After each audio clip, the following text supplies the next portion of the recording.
Birləşmiş Ərəb Əmirlikləri. Səhranın ortasında qurulmuş müasir bir nağıldır. Bir tərəfdə neft milyarderləri və göydələnlər, o biri tərəfdə isə kölgədə qalan işçilər və sərt qaydalar. Bura həm də lüks həyatla sərt reallığın üz-üzə gəldiyi yerdir. Amma bu parıltının arxasında nələr gizlənir? Gəlin birlikdə baxaq.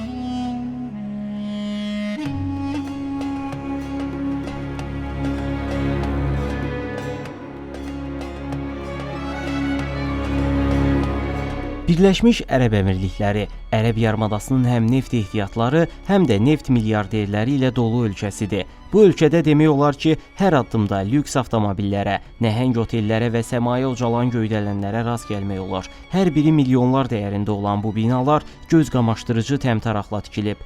Ölçüsünə baxmayaraq, dünyanın ən zəngin insanları məhz bu kiçik ölkədə yaşayır. Üstəlik, Birləşmiş Ərəb Əmirlikləri hələ gənc bir dövlətdir. 1971-ci ildə qurulub, 1972-ci ildən etibarən 7 əmirliyin birləşməsi ilə formalaşan bu ölkə qısa şəkildə əmirliklər ölkəsi kimi tanınır. Bundan əlavə isə uzun illər Böyük Britaniyanın himayəsində olmuş və öz kimliyini formalaşdırmağa çalışmışdı.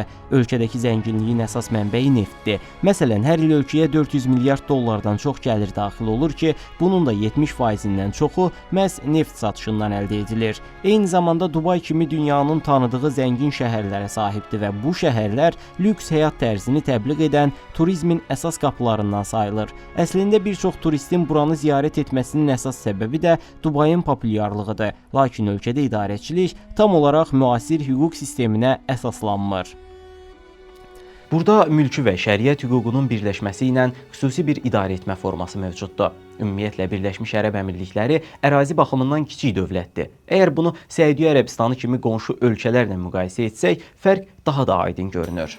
Xəritəyə baxdıqda görmək olar ki, Birləşmiş Ərəb Əmirlikləri şərqdə Oman, cənub və qərbdə isə Səudiyyə Ərəbistanı ilə sərhəddir. Ölkənin eyni zamanda Oman körfəzinə də çıxışı var. Birləşmiş Ərəb Əmirlikləri həm də dünyanın ən mühüm hava tranzit nöqtələrindən biridir. Bu da o deməkdir ki, bu ölkə öz hava yolu şirkətləri də daxil olmaqla beynəlxalq aviasiyada lider ölkələrdən sayılır.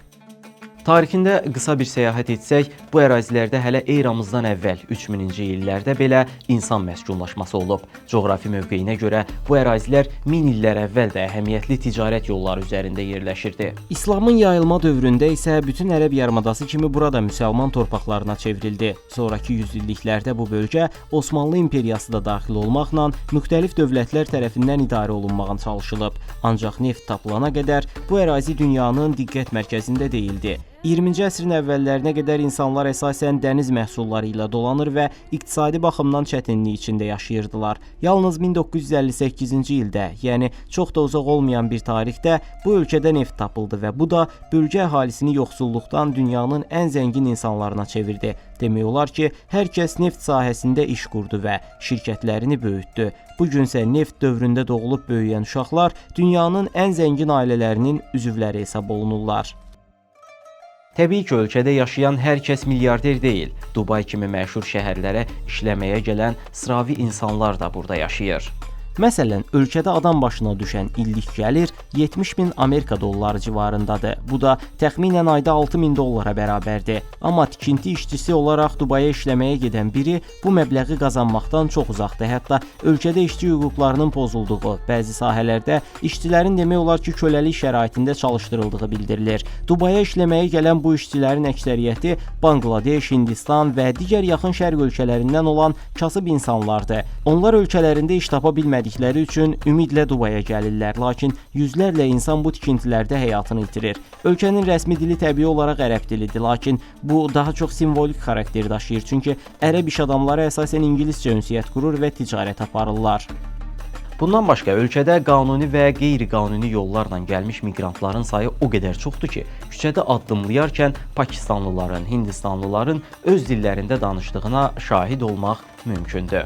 Dildəki fərqlərə baxmayaraq, yerli əhali ilə miqrantları birləşdirən ümumi bir amil də var. o da din. Birləşmiş Ərəb Əmirlikləri əhalisinin təxminən 90%-i İslam dininə mənsubdur. Ona görə də ölkəyə gələnlərin də əksəriyyəti İslam mədəniyyətinə yaxın xalqlardan ibarətdir. Bu mənada desək, Birləşmiş Ərəb Əmirliklərində yaşayan əhalinin böyük əksəriyyəti bir dinin, İslamın ətrafında birləşmiş vəziyyətdədir. Hətta ölkədə 20 ildən artıq yaşayan və cinayət arxivi təmiz olan bəzi miqrantlara vətəndaşlıq da verilir. Birləşmiş Ərəb Əmirliklərində yaşayan miqrantların ən böyük arzusu vətəndaşlıq almaqdır. Çünki bu ölkədə vətəndaş olmayan insanlar bir çox sosial hüquqdan məhrumdur və ikinci, hətta üçüncü dərəcəli insan kimi qəbul olunurlar. Ölkədəki qanunlarsa azadlıqdan çox avtoritar rejimə şərait yaradır. Məsələn, medianın tamamı hökumətin nəzarətindədir. Əmirlikləri və ya rəhbərliyi tənqid edən bir dənə də olsun xəbər agentliyi və ya media qurumu yoxdur. Televiziya və əyləncə proqramları belə sərhədləri aşmır. Cəmiyyətdə açıq şəkildə öpüşmək, qucaqlaşmaq və ya Ramazan ayında ictimaiyyət arasında yemək yemək belə qadağandır. Müsəlman olmasanız belə. Foto çəkməyə gəlincə, hökumət binalarını, hərbi obyektləri və bəzi digər əraziləri çəkib sosial mediada paylaşsaz, ciddi problemlə üzləşə bilərsiniz. Hətta rəsmi nikah olmadan sevgilinizlə bir otel otağını paylaşmağınıza belə icazə verilmir. İndi də gəlin Dubayda həyatın necə keçdiyinə baxaq. Bu şəhərdəki ən böyük çətinlik ilin böyük hissəsində dözülməz dərəcədə isti havaların olmasıdır. Yay aylarında temperatur 40 dərəcədən aşağı düşmür və insanlar günəşdən qaçmağa çalışır. Evdə daim kondisioner işləyir. Dubaya işləməyə gedirsinizsə, kondisioner sizin həyat yoldaşınıza çevriləcək.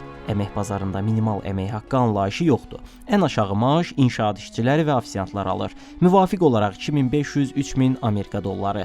Bu bəziləri üçün yüksək görünə bilər, amma orada yaşamaq bahalıdır. Kirayələr, ərzaq, kommunal xərclər hamısı cib yandırır. Orada sıfırdan həyat qurmaq maddi cəhətdən demək olar ki, mümkünsüzdür. Əgər peşəkar bir sahədə ixtisaslısınızsa və yaxşı maaşlı iş tapmaq istəyirsinizsə, bu məbləğ 7-8 min dollar arası dəyişə bilər. Bu maaşı isə əsasən Avropalılar, Amerikalılar, Kanadalılar alır. Pakistanlılar və Filippinlilər isə ağır işlərdə az maaşla çalışırlar.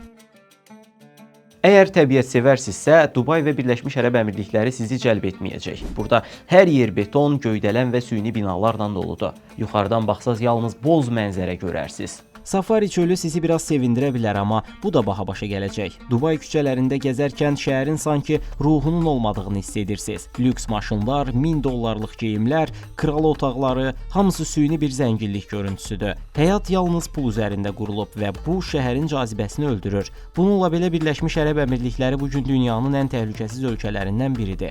Xidmət və infrastruktur sistemi çox yüksək səviyyədədir. Dubay bir metropol kimi New Yorkdan geri qalmır. Əgər milyonersinizsə və pullarınızın təhlükəsizliyini istəyirsinizsə, bu ölkə sizin üçün cənnətdir. Əlbəttə, Birləşmiş Ərəb Əmirlikləri haqqında miflər də var. Məsələn, bəziləri düşünür ki, burada içki qadağandır, amma bu doğru deyil. İçki də, donuz əti də bəzən menyuda yer alır. Qadınlar da hər zaman hicablı deyil. Dubayda çimərliklərdə açıq geyimdə üzən qadınlara tez-tez rast gəlmək mümkündür.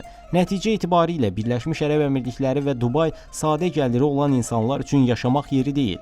Bu ölkə daha çox ultra zənginlərə, lüks sevənlərə və ya sadəcə işləməyə gələnlərə uyğun bir yerdir. İnsan hüquqları və gender bərabərliyi sahəsində də ciddi problemlər var. Məncə Dubay bir dəfəlik tətil üçün görməyə dəyər, amma uzun müddətli yaşamaq üçün yox. Çünki burada ruh deyilən bir şey yoxdur. Yalnız parıltı, təmtəraq və süni görünüş. Əgər helikopter kirayələyib şəhəri yuxarıdan izləyə bilirsinizsə, bəli, bu ölkəyə bir dəfəlik gəlin, görün.